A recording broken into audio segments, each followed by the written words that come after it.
जिस तरह पड़ोसी मुल्कों में हुआ है, वहाँ के यूथ ने अंगड़ाई ली और सत्ता परिवर्तन हुए हैं, चाहे वो श्रीलंका है, बांग्लादेश है, नेपाल है, सेम इसी तरह की स्थिति हमारे यहाँ पे भी आएगी।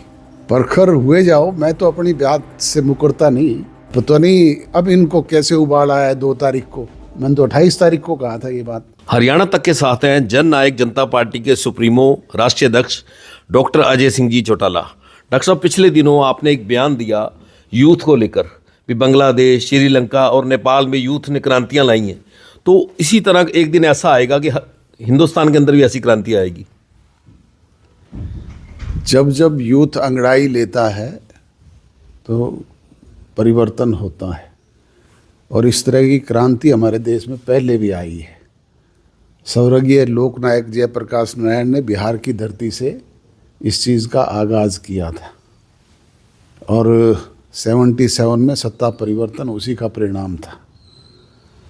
और आज फिर ज़रूरत है हमारे देश में, जिस तरह पड़ोसी मुल्कों में हुआ है, वहाँ के यूथ ने अंगड़ाई ली और सत्ता परिवर्तन हुए हैं, चाहे वो श्रीलंका है, बांग्लादेश है, नेपाल है, सेम इसी तरह की स्थिति हमारे यहाँ पे भी आएगी। डॉक्टर साहब, आपके बयान को लेकर बीजेपी के जो मंत्री हैं वो बड़े प्रखर हो रहे हैं। अब परखर हुए जाओ, मैं तो अपनी बात से मुकरता नहीं। मैं तो जो बात कही है वो हालात हैं इस तरह के। अब उनकी आंख तो अब खुली है। मैंने तो हमारे स्थापना दिवस की रैली में भी कही थी, सिरसा की रैली में भी कही थी यही बात सेम, पर पता नहीं अब इनको कैसे उबाल आया है 2 तारीख को, मैंने तो 28 तारीख को कहा था ये बात। कृष्ण बेदी, रामचंद्र जांगड़ा के बाद अब एक बीजेपी के नेता हैं प्रदीप काली रमन दादरी से, उन्होंने एक कंप्लेंट की अभी इन पे देशद्रोह का मुकदमा दायर किया जाए। हाँ, तो कर दे सरकार, मैं कब सर रोकता हूँ। अगर मैंने कोई देशद्रोह किया है तो करे मुकदमा। उधर अगर बात करें भूपेंद्र हुड्डा की, तो उन पे जो आरोप तय हो गए हैं मानेसर घोटाले में, ये तो बहुत पहले हो जाने चाहिए थे। आरोप तय होने में तो 90 दिन लगते हैं। ये तो सरकार की नालायकी है कि इन्होंने इतना लंबा टाइम लगाया है। तो आपको क्या लगता है ये मिली भगत थी जो 3 साल से ज़्यादा पीरियड हो गया? भाई, मिली भगत की वजह से अब सरकार नहीं चल रही इनकी। अभी पिछला विधानसभा का सेशन आपने संयम ने नहीं देखा, किस इशू पे अविश्वास प्रस्ताव लेकर के आए और फिर वॉकआउट करके, वोट चोरी पर फिर वॉकआउट करके वो 37 भी नहीं दिखा पाए हाउस में। ये तो समय बर्बाद करने की बात है, जरूरी इश्यूज से लोगों का ध्यान हटाने की बात है। तो नो मोशन पे जो वॉकआउट किया, आपको क्या लगता है सरकार को 1 साल का समय और दे दिया? और बिल्कुल, ये तो मिली भगत का खेल अब से नहीं, पिछली सरकार के समय से चल रहा है।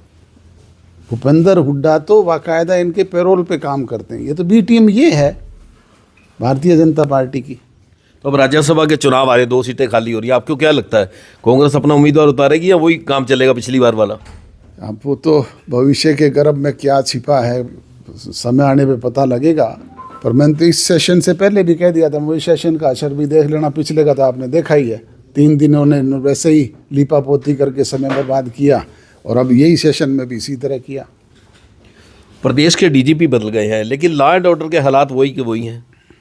अब नए डीजीपी आए हैं, भले आदमी, हमारे यहाँ तो एसपी रह के गए हैं। मैं तो चाहता हूँ कि वो इसमें हालात सुधारें और परिवर्तन करें।